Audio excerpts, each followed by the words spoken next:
Let's start with industrialization in Africa. There's no question at all that the continent is still lagging behind. Do you think we're doing enough to push forward?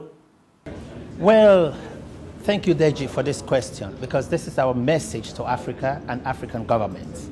Without industrialization, Africa will not lift the majority of its population out of poverty.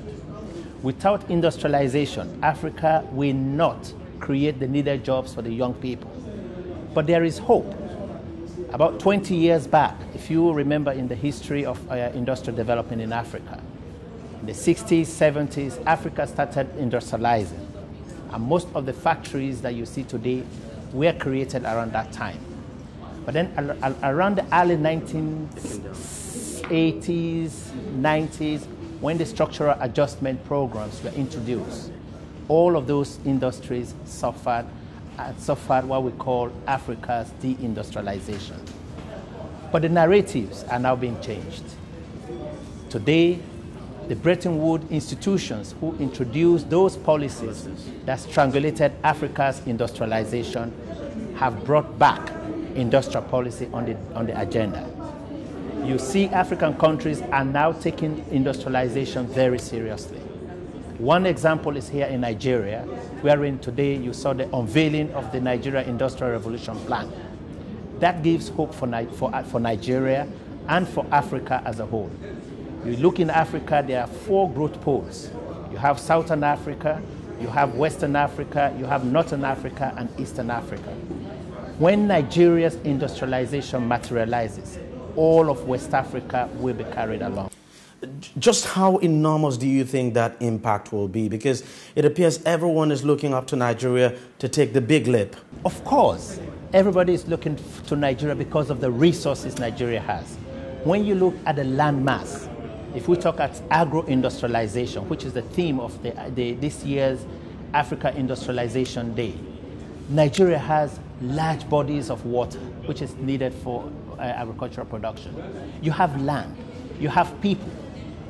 The missing link is technology, organization, and processing of those commodities for the market. Imagine when we would have gotten that right. The impact on food security, food problem will be no more, apart from the fact that we would have created series of jobs along the value chain of the agribusiness. Take the instance of the cotton textile sector. Nigeria used to have more than 200 ginning factories in this country. Today, they have less than 10. Imagine when we would have gotten that right.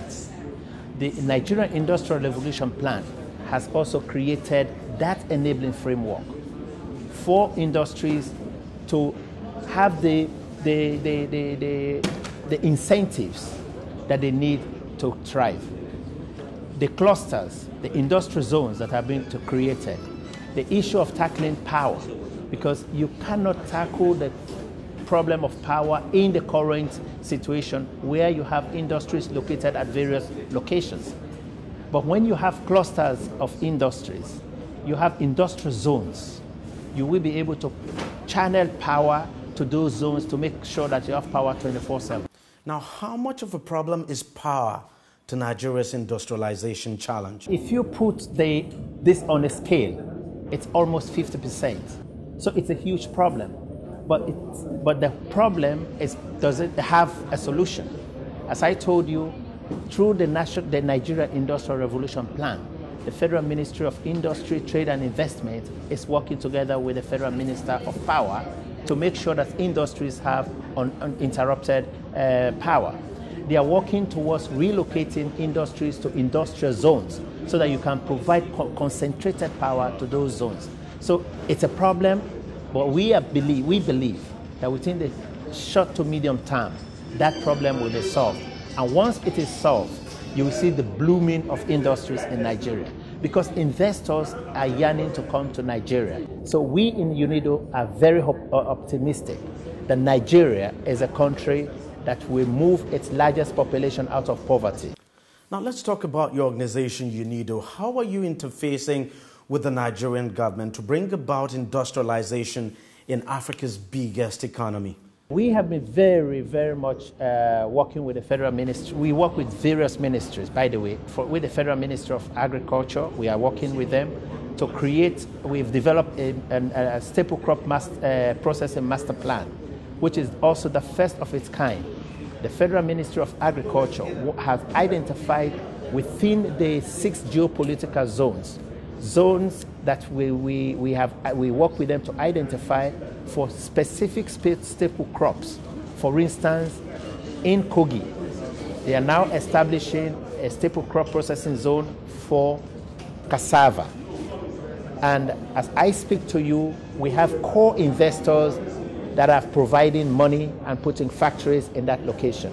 The World Bank has provided about $200 million for the development of that zone. There is a zone in Kano wherein we know the Dangote group is putting the largest tomato processing factory. There will be a zone in Lagos for the fisheries industry. There will be a zone in Port Harcourt axis. There will be another zone in Enugu Anambra axis. So as you see, they are putting the building blocks in place. And we appeal to Nigerians that they need to support their leaders, that they need to support policies to continue for a long period of time. We are also working with the Federal Ministry of Environment because as we industrialize, we also need to put in place mechanisms to ensure that we protect the environment. Because without protecting the environment, we create problems for the generation unborn. We are also working very closely with the Ministry of Power because we don't just want to talk, we also want to walk the talk. With the Federal Ministry of Power, we have identified more than 100 sites for establishing mini hydros. And those sites, we are putting them into our website. And next year, together with the Federal Ministry of Power, we are organizing an investors conference wherein we bring investors from the private sector and the public sector for the public sector to tell investors the kind of incentive measures they've put in place to allow private sector to invest in small hydro, because that is the way countries like China have done it. So once you have mini hydros developed in locations in rural areas, communities will have uninterrupted access to power. Communities will have their small industrial clusters developed, thereby creating jobs in those locations.